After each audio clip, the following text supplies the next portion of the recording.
بسم الله الرحمن الرحيم نحمده ونصلي على رسوله الكريم أما بعد ہم کو یہ معلوم ہونا چاہیے کہ پیارے رسول صلی اللہ علیہ وسلم کی تعلیمات پر عمل کرنے سے ہمارا گھر جنت بنے گا۔ میاں بیوی کے درمیان میں آپس میں الفت، محبت، پیار اگر پیدا ہو جائے گا تو ایسی صورت میں جنت کا مزہ دنیا میں آنے لگے گا۔ چنانچہ آپ صلی اللہ علیہ وسلم نے فرمایا اگر کسی وجہ سے خاوند ناراض ہو گیا تو جنت کی عورت وہ ہوتی ہے جو خاوند کا ہاتھ پکڑ کر کہے واللہ لا اذوق غمضا حتی ترضى، اللہ کی قسم میں نہیں سوؤں گی جب تک تم مجھ سے راضی نہیں ہوں گے۔ کاش اس سنت پر آج کی عورتیں عمل کر لیتی تو جنتی کہلاتی۔ آج تو خاوند ذرا ناراض ہوتا ہے، آگے سے بیوی بھی منہ پھلا لیتی ہے، پھر بات کا بتنگڑ بن جاتا ہے، گھر کے اندر ایک جھگڑا شروع ہو جاتا ہے تو یہ کھینچا تانی نہیں ہوتی، بلکہ اگر خاوند ناراض ہو جائے تو بیوی محبت و پیار سے منا لے، اور منانے کا کتنا پیارا طریقہ نبی صلی اللہ علیہ وسلم نے سکھایا۔ فرمایا جنت کی عورت وہ ہوتی ہے کہ خاوند کا ہاتھ پکڑ کر کہے واللہ لا اذوق غمضا حتی ترضى، اللہ کی قسم میں نہیں سوؤں گی جب تک میں آپ کو راضی نہیں کروں گی۔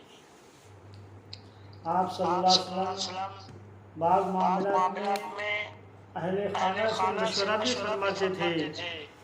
چنانچہ حدیبیہ کے موقع پر جب نبی علیہ السلام نے صحابہ رضی اللہ تعالیٰ مجمعین کو فرمایا کہ اپنے احرام کھول لو تو صحابہ رضی اللہ تعالیٰ مجمعین حیرت میں تھے کہ ہم آئے تھے عمرے کی نیت سے اور عمرہ کیے بغیر احرام کھول کے کیسے چلے جائیں۔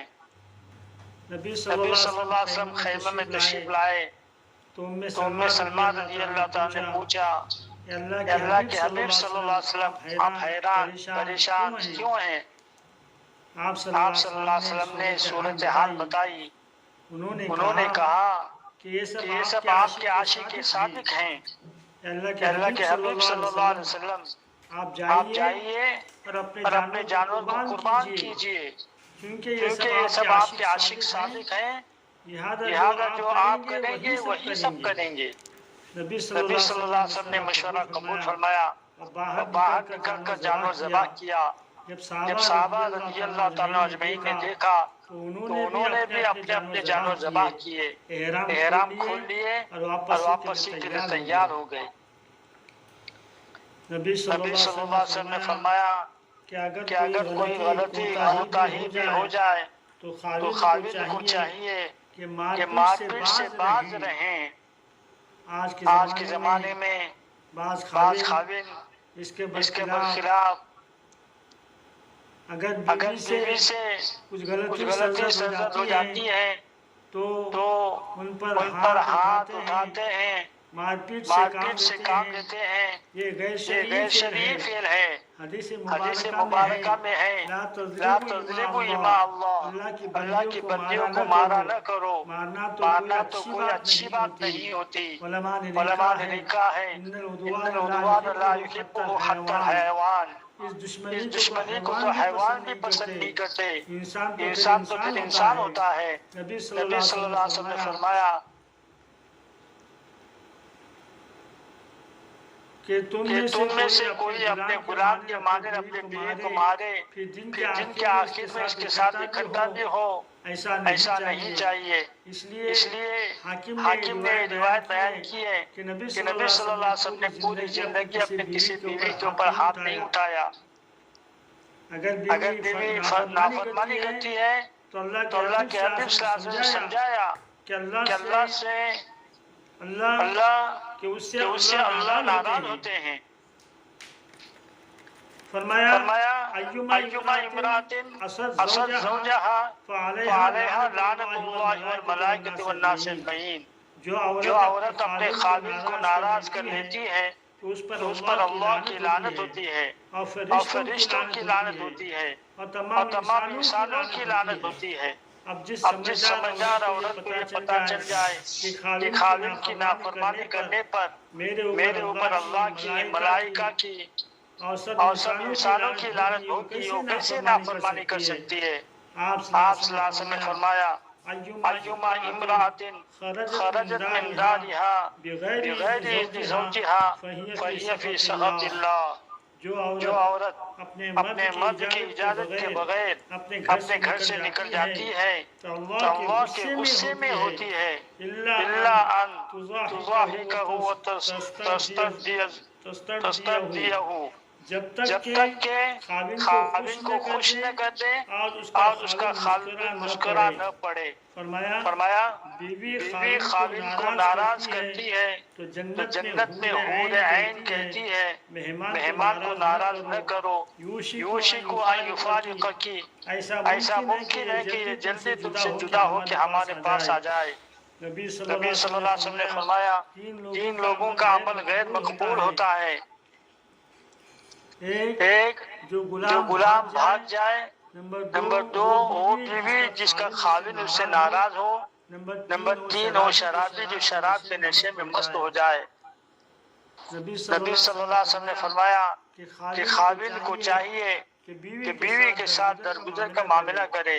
عورتیں اگر ناقصات العقل ہیں تو فرمایا تم تو کامل العقل ہو، تم تو اس کے ساتھ درگزر کا معاملہ کرو.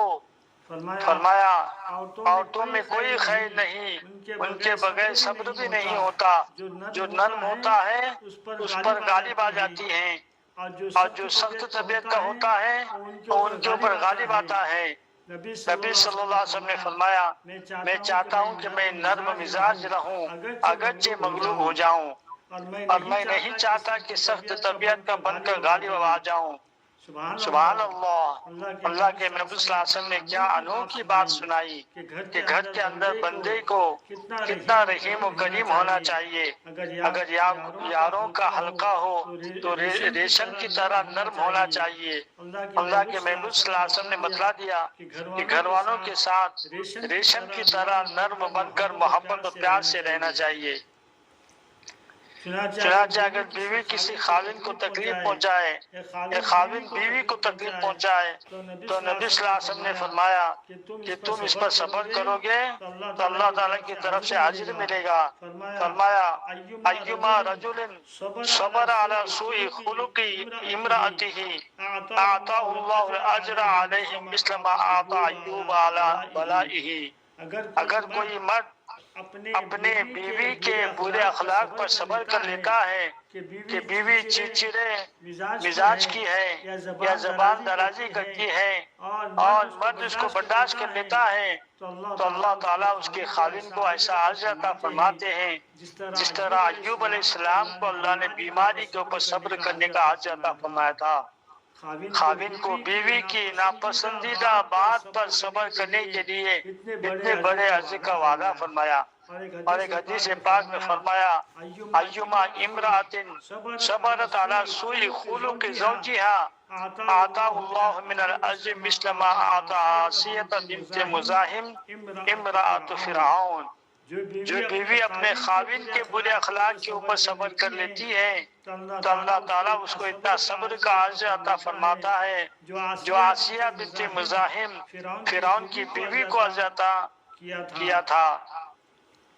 چنانچہ آپ صلی اللہ علیہ وسلم نے فرمایا اگر تمہیں بیوی کی کوئی بات ناپسند آئے تو غور کرو تمہیں اس میں کتنی پسندیدہ باتیں مل جائیں گی. یہ اللہ کے حبیب صلی اللہ علیہ وسلم نے کیا خوبصورت بات کہی ہے. انسان ہے، فرشتہ تو نہیں۔ کوئی نہ کوئی غلطی کوتاہی ہوتی ہے، کمزوری ہوتی ہے۔ فرمایا ایک برائی کو وجہ بنا کر دوسرے بندے کو سزا نہ دو، اپنے سے دور نہ کرو، بلکہ اگر ایک بات تمہیں بری لگی تو اس کی کتنی باتیں تمہیں اچھی بھی تو لگتی ہیں۔ جب نبی علیہ السلام نے یہ تعلیمات دیں تو آپ صلی اللہ علیہ وسلم کے یاروں نے اس کے اوپر عمل کر کے دکھا دیا۔ چنانچہ حضرت عمر رضی اللہ تعالیٰ عنہ اپنی طبیعت کے اعتبار سے تو سخت مزاج تھے، مگر اہل خانہ کے ساتھ بہت محبت سے رہتے تھے۔ ایک شخص نے اپنے بیوی کے اس طرح کے معاملے سے بہت دکھی تھا، چاہتا تھا کہ مجھے اجازت ملا اور میں بیوی کے 2-4 جوتے لگا دوں۔ چنانچہ عمر رضی اللہ کے پاس آیا، یشکو خلق زوجتہ، اپنی بیوی کی بد اخلاقی کی شکایت کرنے کے لیے۔ عمر رضی اللہ نے فرمایا میری بیوی کو دیکھو، اِنَّا طَبَّاخَةٌ لِطَعَامِي، یہ میرے کھانا پکانے والی ہے، خبازۃ للخبز، میری روٹی بنانے والی کی مانند ہے، غساۃ للثیاب، میرے کپڑے دھونے والی دھوبن ہے، مرضعۃ لولدی، میرے بچوں کو دودھ پلانے والی آیا کی مانند ہے۔ حالانکہ یہ سب چیزیں عورت کے اوپر فرض تو نہیں ہوتی، وہ تو خاوند کی محبت میں یہ سب کام کر رہی ہوتی ہے۔ فرمایا وَيَسْكُنُ قَلْبِي بِهَا عَنِ الْحَرَامِ، وہ میرے دل کو سکون دیتی ہے، میں حرام کام سے بچ جاتا ہوں۔ احتملها لذلك، تو میں بھی اس کی ان باتوں کو برداشت کر لیتا ہوں۔ سیدنا فاروق اعظم رضی اللہ تعالیٰ عنہ نبی صلی اللہ علیہ وسلم کی تعلیمات پر عمل کر کے دکھا دیا کہ دیکھو ایک بات ناپسندیدہ ہو تو کچھ باتیں اچھی بھی ہوتی ہیں۔ ہم اپنے گھروں کے اندر آف و درگزر کے ساتھ، حسن خلق کے ساتھ، محبت و پیار کے ساتھ زندگی گزاریں، دنیا کی زندگی بھی جنت کا نمونہ بنے گی اور آخرت میں اللہ کی کامیابی بھی نصیب ہوگی۔ چنانچہ حدیث پاک میں نبی صلی اللہ علیہ وسلم نے فرمایا خاوند جب بیوی کو دیکھ کر مسکراتا ہے اور بیوی خاوند کو دیکھ کر مسکراتی ہے تو اللہ تعالیٰ ان دونوں کو دیکھ کر مسکراتے ہیں۔ اللہ کے محبوب صلی اللہ علیہ وسلم نے کیا خوبصورت اصول بتا دیا، اگر مسکراہٹوں سے اللہ خوش ہوتے ہیں تو آج سے یہ عہد کر لیجئے کہ ہم لوگوں میں ہم گھروں میں مسکراہٹیں بکھیریں گے، اللہ کی عبادت کریں گے اور اللہ کے بندوں کے ساتھ حسن خلق کا معاملہ کریں گے۔ اللہ تعالیٰ نبی صلی اللہ علیہ وسلم کی تعلیمات کے مطابق ہمیں گھروں میں محبت اور پیار کی زندگی گزارنے کی توفیق عطا فرمائے۔ وآخر دعوانا الحمد للہ رب العالمین۔